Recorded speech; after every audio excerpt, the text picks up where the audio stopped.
नमस्कार, commodity roundup में आपका स्वागत है। मैं हूं मनीषा गुप्ता। आज बात करेंगे नेचुरल गैस की, जहां पर भावों में अच्छी खासी गिरावट देखने को मिली है। पिछले एक हफ्ते की बात करें तो यूएस गैस के भाव 15% तक गिरे हैं और यूरोपियन यूनियन में हमने 21.5% की गिरावट आते हुए देखी है। यूरोपियन यूनियन ने कहा है कि 5 फरवरी से वो गैस के प्राइसेस पे प्राइस कैप लगा देंगे और यहाँ पर भाव भी तय कर लिया गया है, तो उसका सीधा असर हमने यहाँ पर प्राइसेस में आता हुआ देखा है।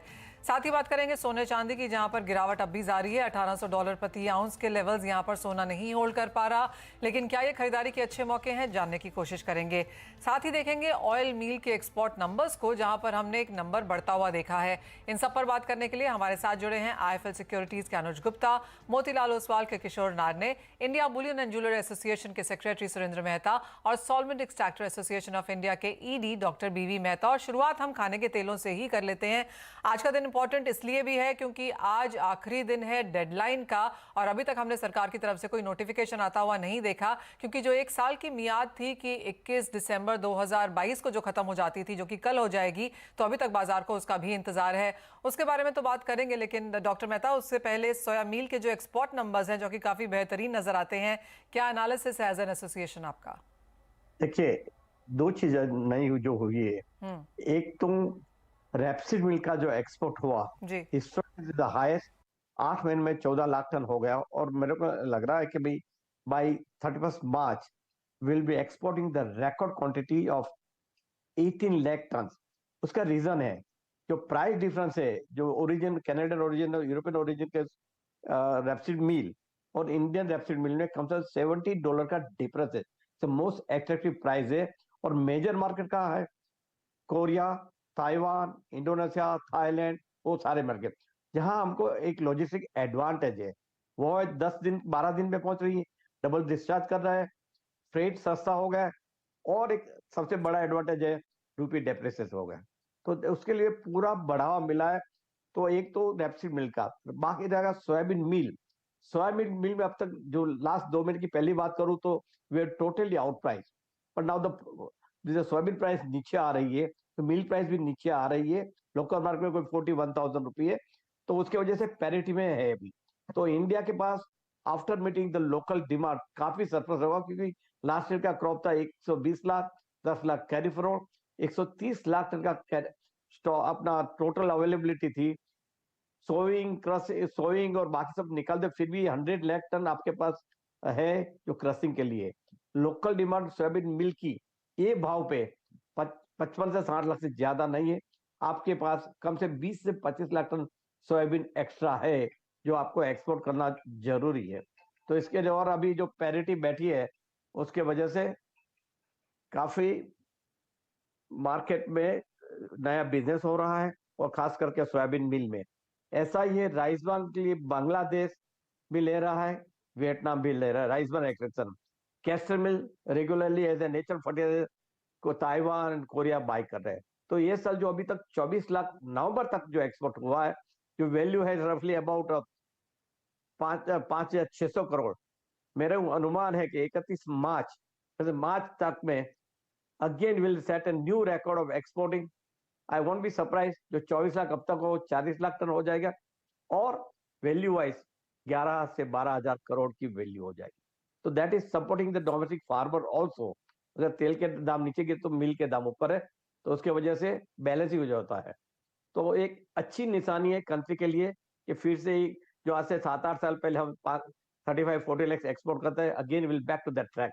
बट उसमें फर्क यही है, पहले सोयाबीन नंबर 1 था, अभी रेपसीड मिल नंबर 1 पे। तो मिस्टर मेहता, जैसे आपने बताया कई सारे फैक्टर्स हैं जिसकी वजह से हमने इतने जोरदार एक्सपोर्ट के नंबर्स आते हुए देखे हैं। फिर चाहे वो रूपी डिप्रिसिएशन हो, इंडिया के जो सोयाबीन के प्राइसेस है वो भी हमने हिस्टोरिक हाइस पे प्रीवियस ईयर्स में आते हुए देखे थे। उसके बाद जो प्राइसेस गिरे उससे भी एक्सपोर्ट्स अट्रैक्टिव हुए। तो ये प्राइसेस के ट्रेंड भी आपसे समझना चाहेंगे।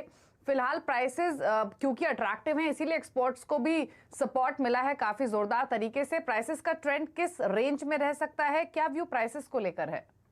देखिए, जहां तक रेपसीड मिल का सवाल है, रेपसीड का जो सोइंग हुआ है नंबर, तो लगता है ये साल भी हम रिकॉर्ड रेपसीड पैदा करेंगे, तो मिल की अवेलेबिलिटी काफी रहेगी। जहां तक सोयाबीन का सवाल है, इंटरनेशनल मार्केट में जो सोयाबीन की उत्पाद जो है उसके और जो ऑरिजिन का थोड़ा फेलियर है, failure in terms of monsoon खराब हुआ है, शायद हो सकता है जो क्रॉप का एस्टिमेट है उससे लोअर क्रॉप आए, उसके लिए मार्केट तेज हुई है। तो जो मेजर सप्लायर्स कौन है? USA, Brazil, Argentina and India. अभी अर्जेंटीना जो मेजर सप्लायर नहीं है, तो नेचुरली सोयाबीन मिल की प्राइस फॉर्म अप होने वाली है और हो रही है, तो उसका एडवांटेज मिलेगा आपको एक्सपोर्ट में। और रेपसीड मिल का तो जो रेपसीड का क्रॉप आ रहा है नजर सामने, वो भी एक बार बूस्ट देंगे। और कैस्टर में भी मैं बताऊं, कैस्टर की अच्छी डिमांड इसके लिए है कोई नेचुरल फर्टिलाइजर जा रहा है, और ये साल हमारा जो कैस्टर का अंदाज है कब से 2 लाख हेक्टेयर सोइंग बढ़ा है, तो 18 से 19 लाख, ये तो 20 लाख टन का कैस्टर का क्रॉप की उम्मीद है। तो अवेलेबिलिटी कैस्टर मिल की भी अच्छी रहेगी। और राइस वन का ट्रेडिशनल बायर जो वियतनाम है 2 या 3 लाख ले रहे हैं और ले ही, साथ में बांग्लादेश भी है। तो ओवरऑल पिक्चर अच्छा है एक्सपोर्ट ऑफ मिल के लिए। एंड जैसे मैंने पहले बताया, इंडिया हैज एडवांटेज, लॉजिक से एडवांटेज है, डबल डिस्चार्ज कर सकते हैं, फ्रेट कम है, और रुपी डेप्रिसिएशन आल्सो एडेड या। तो काफी सारे फैक्टर्स हैं और कुछ पैटर्न चेंजेस भी हैं, लेकिन ओवरऑल यहाँ पर नंबर्स में स्ट्रेंथ आई है जो इंडिया के लिए बेनिफिशियरी तो है ही। लेकिन जो दूसरा सवाल हमारा था डॉक्टर मेहता, वो यही है कि कल वो 1 साल की जो मियाद है सस्पेंडेड कमोडिटीज की वो खत्म हो जाती है। एज ऑफ नाउ हमने सरकार से, रेगुलेटर से कुछ भी सुनता हुआ यहाँ पर नहीं देखा है। अगर ये बाजार खुलते होते तो एक्सचेंजेस को कुछ नोटिफिकेशन आया होता, कुछ तैयारी यहाँ पर करने की जरूरत पड़ती, जो एज ऑफ नाउ नहीं है। तो क्या बाजार ये मान के चलें कि जो 7-8 सस्पेंडेड कमोडिटीज हैं वो 1 साल के बाद भी यहाँ पर एक्सटेंडेड पीरियड ऑफ सस्पेंशन में रह सकती हैं? मनीषा जी, एक दिन बाकी है, लेट्स वेट। जो इंडिकेशन आ रहा है, गवर्नमेंट सारे कमोडिटी तो नहीं खोलेगी, हो सकता है जो हम भी प्रेशराइज कर रहे हैं कि खासकर सीपीओ और सोयाबीन के लिए आप खोल दीजिए, उसकी थोड़ी उम्मीद है। थोड़ा जहां तक सोयाबीन और रेपसीड का सवाल है, उम्मीद कम हो रही है, क्योंकि जो गवर्नमेंट को ऐसा लग रहा है कि उससे किसान को लॉस जाएगा, या तो फिर से प्राइस मूवमेंट ऊपर चली जाएगी, इन्फ्लेशन बढ़ जाएगा जो अभी कंट्रोल में है। तो हो सकता है कि वे रेपसीड और सोयाबीन को टच ना करे और बाकी कमोडिटी खोले। But we have to keep our finger cross, एक दिन का सवाल है। कल तो आप ये वक्त पे आपको पता भी होगा भाई क्या हुआ है। पर एक जरूरी है, कोई इंडिकेशन नहीं है कोई एक्सचेंज को कि भाई आप तैयारी करो, वो भी एक नेगेटिव सिग्नल दे रहा है। नहीं तो आज ऐसा तो नहीं कि आज खोल देगा और कल से एक्सचेंज चालू हो जाएगा, ऐसा नहीं होने वाला है। 15 दिन 1 महीना लगेगा, नया कॉन्ट्रैक्ट लॉन्च करना है, सारी चीजें। वो कोई भी इंडिकेशन सेबी या तो गवर्नमेंट की तरफ से, जहां तक मेरी जानकारी, कोई आया नहीं है। इसके लिए मेरे को थोड़ा लग रहा है कि भाई सारे कमोडिटी नहीं खोले, लिमिटेड कमोडिटी को खोल दे, ऐसा लग रहा है। किशोर, आपका भी एक व्यू लेना चाहेंगे इसी पर कि बाजार को लग रहा था जिस तरह से प्राइस मूवमेंट आई है, ज्यादातर एग्रीकल्चर कमोडिटीज अपने हाई से काफी गिर चुकी हैं, एक हेजिंग मैकेनिज्म की जरूरत है, लेकिन एज ऑफ नाउ कोई इंडिकेशन नहीं। आई थिंक जो सरकार के फैसले के ऊपर तो कमेंट करना मुश्किल होगा, बट उम्मीद यही है कि कुछ ना कुछ पॉजिटिव रिस्पांस मिलेगा। जैसा मेहता जी ने बताया कि प्रोबेबली एटलीस्ट बीन और सीपीओ में उम्मीद लेके बैठ सकते हैं। But I think oil both mustard oil I think थोड़ा सा सेंसिटिव हो गया, तो मेरे हिसाब से शायद टाइम लगेगा। प्रोबेबली आई थिंक फरवरी मार्च का कॉन्ट्रैक्ट्स शायद देखने के लिए मिल सकता है यहाँ पे, स्पेशली सीपीओ में।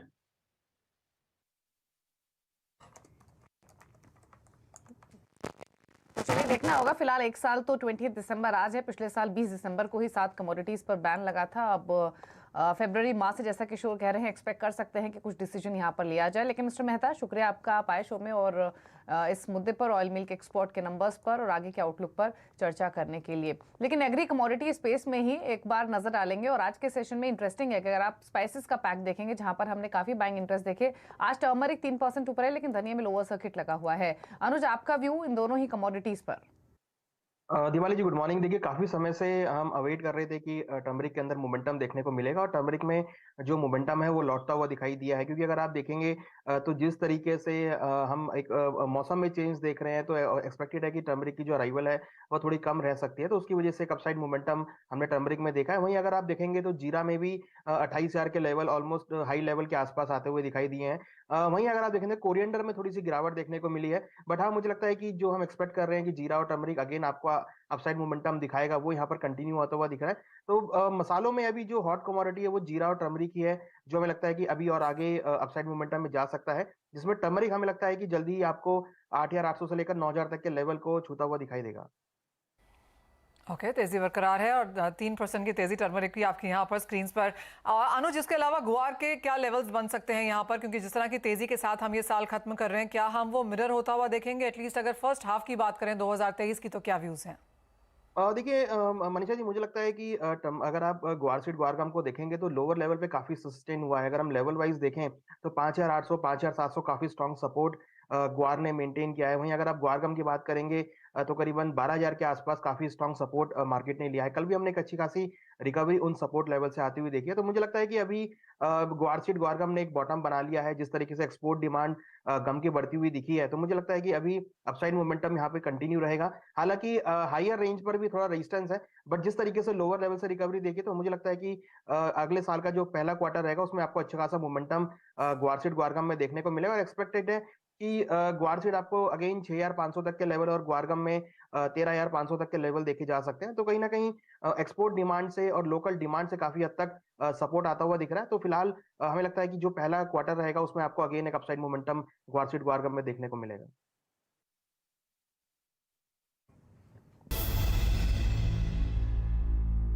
आपका स्वागत है। बात अब यहाँ पर एनर्जी की कर लेते हैं, और कैसे देखते हैं आपके शॉर्ट प्राइसेस, स्पेशली गैस में, जहां पर अब हमने एक प्राइस कैप की अप्रूवल यूरोपियन यूनियन से आते हुए देखी है, जो कि 5 फेब से यहाँ पर लागू हो जाएगी।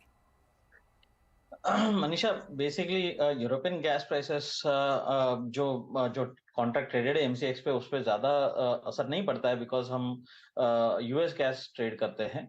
यूएस गैस के लिए 3 मेजर इश्यूज है at this point of time. One is that strong dollar, second is actually जो फ्री पोर्ट का जो बंद होने की वजह से जो एक्सपोर्ट्स जो है वो बंद हुआ है, and also warm weather. Actually कि आपको लास्ट वेदर फोरकास्ट देखेंगे तो वार्म वेदर आए, उसके वजह से जो कल हम जो बड़ा जो गिरावट है देखे थे।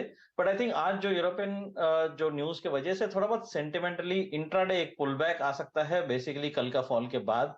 तो आज इंट्राडे के लिए बाइंग का सजेस्ट करूंगा। 480 के आसपास, 470 का स्टॉप लॉस मेंटेन कर सकते हैं 500 के आसपास का टारगेट के लिए, but it's basically a technical pull back. Okay, तो टेक्निकल पुल बैक को प्ले कर सकते हैं, 500 के टारगेट्स के लिए खरीद के चल सकते हैं, लेकिन इमीडिएट बेसिस पे स्ट्रैटेजी आपको नेचुरल गैस पे मिली है। लेकिन चलिए अब बात कर लेते हैं सोने और चांदी की। सोना हालांकि 54,300 के आसपास कारोबार कर रहा है और चांदी में 67,500 के लेवल्स देखने को मिल रहे हैं। हमने एक हफ्ते में इंटरनेशनल मार्केट्स में प्राइसेस सोने चांदी के 1 से 3% हल्के होते हुए देखें। घरेलू बाजार में फ्लैट टुवर्ड नेगेटिव बायस के आसपास परफॉर्मेंस रही है। लेकिन इंटरेस्टिंग ये है कि 2023 के लिए आउटलुक दोनों ही कमोडिटीज पर काफी बुलिश है और $2250 तक के टारगेट्स तो सोने पर आते हुए दिखे हैं कुछ ब्रोकरेज हाउसेस की ओर से। सुरेंद्र मेहता हमारे साथ मौजूद है।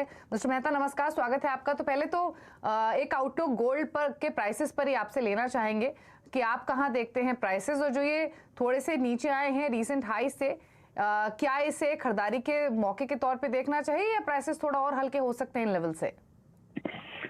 देखिए, जो आज एक बहुत ही बैंक ऑफ जापान ने जिस तरह से अपनी अल्ट्रा डोविश पॉलिसी को ट्वीक किया था और पूरा मार्केट जिससे डिस्टर्ब हो गया, ये रिसेशन का फर्स्ट साइन मुझे लगता है। और उसी की वजह से हमने सुबह सडनली देखा कि $8 से $10 गोल्ड के प्राइस में एक बार बढ़ोतरी हुई। और उसका जो मेन रीजन था, वो रीजन ये हुआ कि जापानीज येन स्ट्रांग हुआ, डॉलर इंडेक्स वीक हुआ और इसका उल्टा असर गोल्ड प्राइसेस पे आया और gold prices suddenly shoot up हो गए। फिलहाल मुझे ऐसा लगता है कि जिस प्रकार से आज जापानीज बैंक ऑफ जापान ने जो निर्णय लिया है, अपने बॉन्ड यील्ड को में इंटरेस्ट को बढ़ाने का जो निर्णय लिया है, उसे फ्लक्चुएशन में रखने का जो निर्णय लिया है, उससे मार्केट डिस्टर्ब रहेगा। डॉलर इंडेक्स में गिरावट जारी रह सकती है और इसकी वजह से गोल्ड प्राइस इंटरनेशनल मार्केट में बढ़ सकते हैं। मुझे अगले 10 से 15 दिनों में लगभग 10 से 15 दिनों में गोल्ड यहाँ से स्पॉट मार्केट में $1,817 तक नजर आता है। मतलब यदि इंडियन प्राइसेस को मैं कैलकुलेट करूं तो लगभग 55,300 के आसपास मुझे नजर आता है, क्योंकि इसमें जो इसमें जो डाउनवर्ड ट्रेंड था, उस डाउनवर्ड ट्रेंड को आज बैंक ऑफ जापान और जापानीज गवर्नमेंट ने जिस प्रकार से हॉल्ट किया है और जिस प्रकार से उन्होंने डॉलर इंडेक्स में गिरावट को मजबूर कर दिया, तो मुझे अब इसमें डाउनवर्ड ट्रेंड ज्यादा लगता नहीं। यानी कि $18 पर आउंस के लेवल्स हम जल्दी यहाँ पर निकलता हुआ देखेंगे। किशोर, आपका क्या व्यू है अगले 15 दिन के लिए और किस तरह से स्ट्रैटेजी यहाँ पर 2023 में बनानी चाहिए सोने चांदी को लेकर? आई थिंक आज का जो रिएक्शन है बहुत ही नीजर्क रिएक्शन बोल सकते हैं, because of guard market unexpected move था, बट मुझे नहीं लगता है कि बहुत बड़ा तेजी का इमीडिएट ट्रिगर से हालांकि long term is still looking good, but हालांकि इमीडिएट का कुछ नजर नहीं आ रहा। तो इंट्राडे में दोनों गोल्ड एंड सिल्वर में मैं बिकवाली का स्ट्रेटेजी अपनाना चाहता हूँ। प्रॉब्ली गोल्ड 54,150 तक आपको डाउनसाइड दिख सकता है, सिल्वर में 67,000 तक भी डाउनसाइड दिख सकता है। बट आई थिंक एक फ्लैटिश रेंज बाउंड मार्केट, अगर आप 2 महीना 3 महीने का अगर व्यू लेते हैं तो प्रॉब्ली 4-5% का मार्केट है। I think but if you are looking at a longer term, मतलब 10-12 महीने का व्यू ले रहे हैं, तो दोनों गोल्ड सिल्वर में काफी स्ट्रॉन्ग स्ट्रेंथ है, बट सिल्वर में गोल्ड से कई ज्यादा स्ट्रेंथ है। मुझे लगता है कि प्रॉब्ली 84,000 का जो अपसाइड टारगेट्स है वो अभी भी बरकरार है। ओके, तो इमीडिएट बेसिस पे स्ट्रैटेजी थोड़े हल्के होने की है और ब्रॉडर आउटलुक तो पॉजिटिव है ही। तो ये सोने चांदी पर व्यू फिलहाल, हालांकि प्राइसेस आज के सच में फ्लैट ट्रेड कर रहे हैं। क्विकली एक बार अब बेस मेटल पैक को भी देख लेते हैं, जहां पर जिंक में आपको थोड़ी सी कमजोरी दिखाई देगी, बाकी बेस मेटल सभी फ्लैट ट्रेड कर रहे हैं। कॉपर अभी भी 700 के ऊपर ही बना हुआ है। अनुज, कोई ट्रेडिंग स्ट्रैटेजी बेस मेटल से? देखिए, मुझे लगता है कि आज थोड़ा सा एक सेलिंग प्रेशर देखा जा सकता है, तो बिकवाली की सलाह रहेगी। हमने एल्युमिनियम में गिरावट आते हुए देखी है, हमें लगता है कि एल्युमिनियम में बिकवाली का ट्रेड बना सकते हैं। नीचे करीबन 205-206 तक के लेवल देखे जा सकते हैं, 212 पे स्टॉप लॉस लगाएं। वही हमें लगता है कि कॉपर थोड़ा रेजिस्टेंस फेस कर रहा है हायर लेवल्स पे, तो यहाँ पर भी हमें लगता है कि अगर प्राइस ऊपर में 710 के आसपास मिलते हैं तो वहाँ बिकवाली का ट्रेड बना सकते हैं। नीचे 700 रुपए तक लेवल, 715 पे स्टॉप लॉस लगाएं, 700 तक के लेवल देखने को मिल सकते हैं। तो आज थोड़ा प्रॉफिट बुकिंग हमें लगता है कि देखा जा सकता है, तो कॉपर और एल्युमिनियम में बिकवाली का ट्रेड बना के चल सकते हैं। कुछ मुनाफा वसूली यहाँ पर मेटल्स में जारी रह सकती है। एक फाइनल सवाल किशोर आपसे भी, मेटल्स में आपका टॉप ट्रेड यहाँ पर क्या होगा? और जब हम दोनों ही चार्ट्स देखते हैं तो डॉलर टर्म्स में यहाँ पर गिरावट जो है भारतीय बाजारों में उससे कम यहाँ पर हमने आते हुए देखी है। लॉन्गर टर्म में डॉलर इंडेक्स, रुपी और मेटल्स में आपका टॉप ट्रेड क्या है, टॉप रेंजेस क्या है? I think short term yes, Anuj के साथ एग्री करता हूं, but I think long term में बेसिकली चाइना का जो कोविड पॉलिसी है और कैसा उसका असर रहेगा, अभी फिलहाल के लिए तो उन लोग ने जीरो कोविड से पॉलिसी हट गया, और बट नंबर ऑफ डेथ्स जो रिपोर्टेड है स्पेशली ओवर द वीकेंड, बहुत ही ज्यादा नंबर्स रिपोर्ट कर रहे हैं, जो और रिपोर्टेड या अनरिपोर्टेड नंबर्स जो भी है, इनफॉर्मल नंबर्स आप बोल सकते हैं।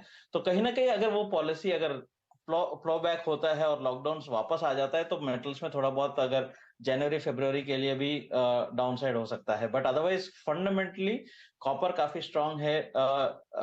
पेरू में आपको जो mining related, supply related issues आ रहा है, पनामा में एक जो माइन बंद करके उसका भी, सो काफी हद तक मेटल्स पॉजिटिव टेरिटरी में fundamentally, but the risk factor is China. And overall अगर एंटायर मार्केट में देखें तो best trade for next year 2023 के लिए will be silver. I think undoubtedly silver will be 84,000-85,000. So that's the best trade as a long-term investor. Okay, चलिए, तो ये strategy आपको मिली है बेस मेटल्स पर। कॉपर पर रखिए नजर, 700 के ऊपर अभी भी होल्ड करते हुए आज के सेशन में। चलिए, शुक्रिया मिस्टर मेहता, साथ ही किशोर और अनुज, आप सभी का आने के लिए शो में व्यूज सभी कमोडिटीज पर शेयर करने के लिए। एक ब्रेक का वक्त भी हो गया है, इसीलिए मुझे मनीषा जी को दीजिए इजाजत। ब्रेक के उस पर आप देख सकते हैं वायदा मार्केट का पूरा एक्शन फ्यूचर एक्सप्रेस में। नमस्कार।